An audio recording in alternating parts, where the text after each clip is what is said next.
মা কি করছো? আলু ভাজা করছি। দেখো দেখো একটু দেখো কি করছো? আলু ভাজা করছি রে।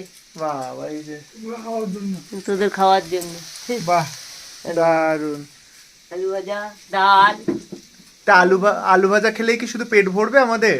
কেন হ্যাঁ, আলু ভাজা খেলে পেট ভরবে কেন? তো তার সাথে তো আর কিছু করতে হবে না? ভাত। একটু ভালো ভালো রান্না, পোলাও। শুধু আলু ভাজা আর ডাল ভাত ভাল লাগে না সারাক্ষণ খেতে। একটু বিরিয়ানি করবে, একটু পোলাও করবে, ফ্রাইড রাইস করবে। ওগুলো তো তুমি করতে পারো না? বাবা। ওগুলো তো তুমি করতে পারো। নিজে খাওয়া আর তুমি রান্না করে খেয়ে খাওয়ানোর মধ্যে একটা আলাদা পার্থক্য আছে, তাই না? আমি তো শরীরটা ভালো না তো পারি না সেরকম রাখতে। তাহলে আলু ভাজা বয়স হয়েছে তো এখন। যাই হোক, যা দিচ্ছে তাই যথেষ্ট, সেই খাও। তাই না? ওই খেয়ে থাক মা। আমি ভাবলাম যে কোথাও ফ্রাইড রাইস হবে, চিলি চিকেন করছো হয়তো তোমাদের জন্য। ও মা, আমরাই তো মাংসই খাই না, চিলি চিকেন বানাবো কি করে?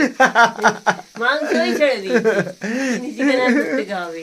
যাই হোক, হ্যাঁ, নিরামিষ ওই পনির চিকেন হতে পারে। নিরামিষ বিরিয়ানি, নিরামিষ ফ্রাইড রাইস, অনেক কিছুই হয় করে তো, অনেক কিছু হয়। যাই হোক, আমরা গরিব মানুষ আলু ভাজাই খাচ্ছি আলু এখন। ভাজা এইসব খাওয়াই ভালো। ডাল সেদ্ধ, আমরা এগুলোই খাই। হ্যাঁ, পেঁপের ডাল, মুলোর ডাল। তোমরা যদি এই এই খাবার খেতে চাও আমার মায়ের রাতে, তাহলে তোমরা চলে আসতে লাউ পারো। ছেচকি।